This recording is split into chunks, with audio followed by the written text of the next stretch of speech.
ধুর, তোরা ভূত পেতে বিশ্বাস কর আর না কর, আমি তো জানি যে ভূত আছে। আর এই তো সেইবার আমার মেজদা গভীর রাতে একটা শ্মশানে গিয়েছিল। হঠাৎ পিছন থেকে কিসব অদ্ভুত আওয়াজ শুনতে পেয়েছিল। আরে না না, ওসব ভূত টুত কিছু নেই। আর তাছাড়া মানুষ তো রাতে এমনিই ভয় পায়। আমার মনে হয় তোর মেজদা যখন শ্মশানে গিয়েছিল, নিশ্চয়ই বাতাসে গাছের ডালগুলো নড়ে উঠেছিল, তার আওয়াজে শুনতে পেয়েছে। আর তুইও যেমন এসব ফালতু গল্পে বিশ্বাস করে নিয়েছিস। ভাই, এক্ষেত্রে কিন্তু আমি সুজনের সঙ্গে একমত। দেখ, কিছু কিছু অদ্ভুত ঘটনা ঘটে ঠিকই, কিন্তু কিছু এখনো প্রমাণ করা যায়নি। আর তাছাড়া আমি যাকে চোখেই দেখিনি তাকে আমি বিশ্বাস করবো কেন? দেখ ভাই, আমার তো সোজা হিসাব, যেদিন আমি ভূতকে সামনে থেকে দেখতে পাবো, আমি তার সঙ্গে বসে চা খাবো। এলেন আমার বীর পুরুষ গো, যেদিন আমি ভূতকে সামনে থেকে দেখতে পাবো ভূতের সঙ্গে বসে চা খাবো। বলি, ভূতকে সামনে থেকে দেখতে পেলে ভূত তোর ঘাড় মোটকে এমনি ভেঙে দেবে। ভূতের সঙ্গে আর তো চা খাওয়া হবে না রে। এই দেখ কবি, ব্যাপারটাকে একদম পার্সোনালি নিবি না। তুই ভূতে বিশ্বাস করতেই পারিস, কিন্তু আমরা কেউ করি না।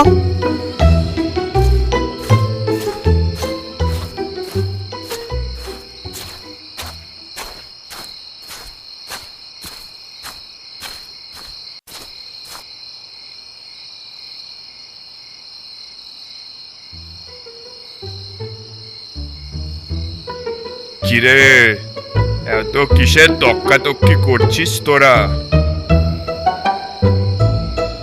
আরে দেখুন না কাকাবাবু, এরা সব এখনো ভূতে বিশ্বাস করে। আপনি বলুন, এই বিজ্ঞানের যুগে এসেও যদি কেউ ভূতে বিশ্বাস করে, তাহলে তাকে আর কিছু বলার আছে?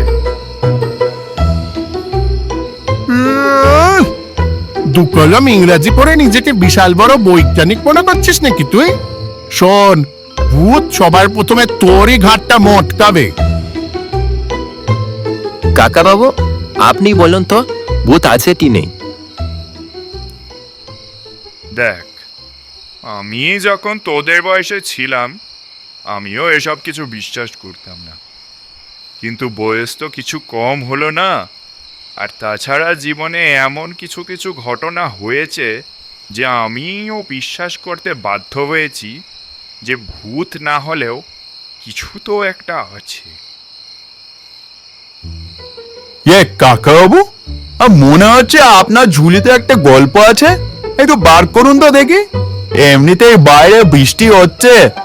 ও হরিদা, আরো চা বানাও, চা বানাও। চায়ের সাথে আপনার গল্পগুলো ভালোই জমবে মনে হচ্ছে। এই দেখো হে ছোকরা, যদি আমার কথাকে গল্প বলে মনে হয়, তাহলে আমি এখন এখান থেকে উঠছি। কেন কি আমি যা বলবো তার এক বর্ণও গল্প নয়। আমার জীবনে হওয়া কিছু ঘটনা আমি তোদের বলতে পারি, কিন্তু বিশ্বাস করা না করা তোদের উপর। আরে কাকা বাবু, আপনি ওর কথায় চটবেন না। জানেন তো ওর মাথা ঠিক করে কাজ করে না। আপনি বলুন। ঘটনাটা আজ থেকে প্রায় ৩৫ বছর আগেকার। তখন আমি এই তোদেরই বয়সী। মানে আমি, সতু, বঙ্কু আর ভূত। আমি, সতু আর বঙ্কু একই পাড়ার ছেলে। ভূতর এখানে মামার বাড়ি ছিল ঠিকই, কিন্তু একটা সময়ের পর তার মামারা তাকে এখানে থাকতে দেয়নি। অগত্যা পাশে একটা মেসেই সে থাকতো। মাঝরাতে যাত্রা করে এসে আমরা প্রায় অর্ধেক রাত অবধি আড্ডা দিতাম। তারপর ভোররাতে ভূতর মেসে ফিরে যেত। একদিন রাত্রিবেলা ঘুমাচ্ছি, হঠাৎ মাঝরাতে দরজায় টোকা পড়ল।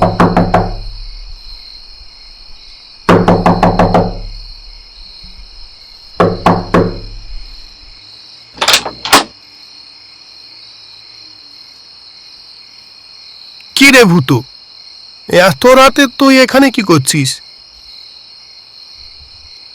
তুই একবার বাইরে আয় রে, খুব জরুরি একখান দরকার পড়ে গেছে। সাপে করে তোর দাম শাখানাও নিয়ে আয়। কেন রে, কোনো মরা এসছে নাকি? আমার মেসবাড়ির করুণদাকে তোর মনে আছে? করুণদা মানে সে করুণাকান্ত বিশ্বাস? হ্যাঁ, তাকে তো ভালো মতনই মনে আছে। হ্যাঁ রে, ওই করুণদায় মারা গেছে। সে কি রে, কিন্তু করুণদা তো শনিবার করে নিজের বাড়ি যায়। না রে, কালকে আরও বাড়ি যায়নি। শরীরটা খুব খারাপ ছিল, তাই মেসবাড়িতে থেকে গিয়েছিল। আর হঠাৎ হার্ট অ্যাটাক করে।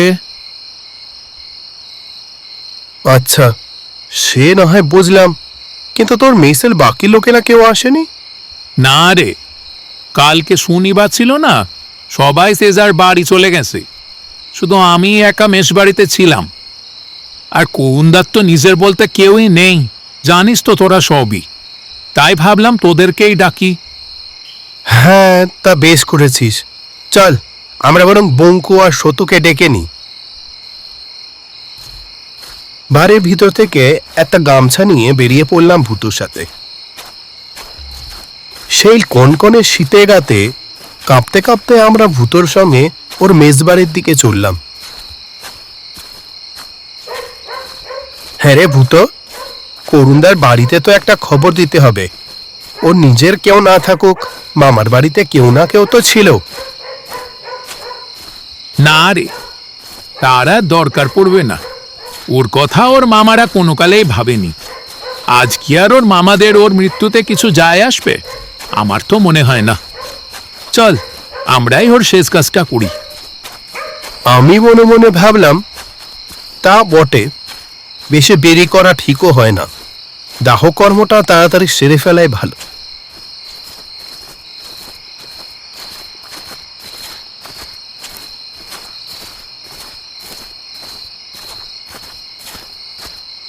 ভবানীপুরের ভূতর মেসবাড়িতে পৌঁছাতেই আজ যেন মেসবাড়িটা একটু অন্যরকম লাগলো। ভিতরে ঢুকতেই পরিবেশটা যেন অত্যন্ত ঠান্ডা অনুভব হলো। ঘরে ঢুকতে দেখলাম ভূতর খাটে করুণদার মৃতদেহটা সাদা চাদরে মুখ ঢাকা অবস্থায় পড়ে আছে। ভাই, তুই কি একটা জিনিস লক্ষ্য করলি? আসার সময় কিন্তু একটা দরজাতেও তালা দেওয়া ছিল না। এমনকি এ ঘরের দরজাটাও পুরো হাট হয়ে খোলা ছিল। আরে ভূত নিশ্চয় তাড়াতাড়িতে দরজা দিতে ভুলে গিয়েছে। ধুর, এখন এইসব নিয়ে এত ভাবিস না তো, চল। তারপর করুণদার মৃতদেহটাকে খাতে তুলে আমরা চারজনই সেই ঘর থেকে বেরিয়ে গেলাম। বড় রাস্তায় উঠতেই দেখলাম রাস্তাটা পুরো খালি। দিনের বেলায় এই রাস্তায় অনেক লোক থাকে, কিন্তু এখন রাত 3টে বেজে গেছে, তাই বোধহয় রাস্তাটা একেবারে ফাঁকা। কোনো অজানা কারণেই আমার শরীরে যেন শিরশিরানি অনুভূতি হলো। যেন মনে হলো এই গভীর শীতে বাইরে থেকে কিছু একটা এসে আমার শরীরের মধ্যে ঢুকে যাচ্ছে। আজকে এই রাস্তাটা যেন বড্ড বেশি বড় মনে হচ্ছে। এতক্ষণ ধরে হাঁটার পরেও রাস্তা কিছুতেই শেষ হচ্ছে না। শোন, তোরা 3জন মিলা বরং বইয়া নিয়ে চল। আমি বরং শ্মশান গিয়া বাকি কাজগুলো করে রাখি। আমরা রাজি হয়ে গেলাম। মরা পোড়াতে আমরা সেই বয়স থেকে ওস্তাদ হয়ে গিয়েছিলাম। কাঠ কিনতে, পুরুত মশাইকে ডেকে আনতে অনেক সময় নষ্ট হয়। তার চেয়ে আগে একজন গিয়ে সব ব্যবস্থা করে রাখায় অনেক সময় বাঁচে।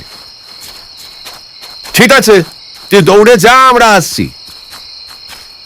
ধীরে ধীরে ভূত যেন অন্ধকারের মধ্যে মিশে গেল, ওকে আর দেখা গেল না।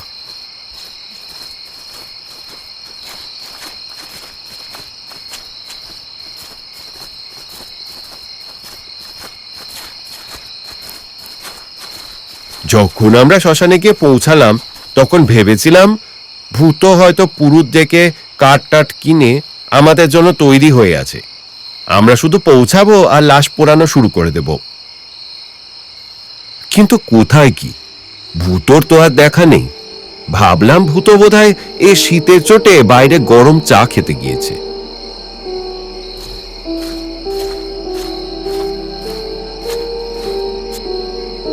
নিতাইদা, ও নিতাইদা, ভূতকে কোথাও দেখেছ গো? ভূত? না তো হে, ও তো এদিকে আসেনি কেন? ওর কি এইখানে আসার কথা ছিল? আরে আমাদেরকে ও লাশ আনতে বলে ও তো নিজে আগে থেকে এসে ব্যবস্থা করার কথা, কিন্তু কোথায় ও? ওকে তো কোথাও খুঁজেই পাচ্ছি না। দেখো, আশেপাশে কোথাও গেছে মনে হয়। আমার চায়ের দোকানে তো আসেনি গো। আমরা জানতাম ভূত খুব কাজের ছেলে, বিশেষ করে মরা পোড়ানোর ব্যাপারে। যতবারই ভূতর সঙ্গে মরা পোড়াতে শ্মশানে এসেছি ততবারই সবকিছু সে একাই করে নিয়েছে। কাঠ কেনা থেকে আরম্ভ করে মুখে আগুন দেওয়া পর্যন্ত সমস্ত কিছুই সেই একা হাতে করেছে। অনেকক্ষণ পর্যন্ত ভূত এলো না দেখে বঙ্কু বলল, আমার মনে হয় ও এখানে কোথাও একটা ঘুমিয়ে পড়েছে। যা শীত! চল আমরা বরং ওকে একটু ডাকাডাকি করি, যদি এতে ওর ঘুম ভাঙে। ভূত, এই ভূত, কোথায় আছিস তুই? ভূত, এই ভূত, কোথায় আছিস তুই? ভূত, এই ভূত, ভূত, এই ভূত, কোথায় আছিস তুই? কিন্তু কেউই আমাদের ডাকে সাড়া দিল না। শ্মশানের ভিতরে আরো 2-3টে চিতা জ্বলছিল। আমরা সেই চিতার পাশে গিয়ে দাঁড়িয়ে আগুনে গা হাত পা গরম করতে করতে ভূতর জন্য অপেক্ষা করতে লাগলাম। আমাদের সবারই ভূতর ওপর খুব রাগ হলো। সেই আমাদের বাড়ি থেকে ডেকে নিয়ে এলো, আর এখন সে নিজেই ডুব মারল। করুণদা তো আর আমাদের কেউ নয়, বন্ধুও নয়, বরং ভূতরই বলতে গেলে এক মেসের সঙ্গী। ভূত যদি আমাদের ডাকতে না আসতো, আমাদের দায় পড়েছিল করুণদাকে এত কষ্ট করে এই শীতল কনকনে ঠান্ডার মধ্যে শ্মশানে নিয়ে আসতে। আরো কিছুক্ষণ অপেক্ষা করতে করতে ভোর যখন 4টে বাজলো, তখন আর আমরা অপেক্ষা করতে পারলাম না। আমি তখন কাঠ কিনতে গেলাম, আর শতদল গেল পুরুত মশাইকে ডাকতে।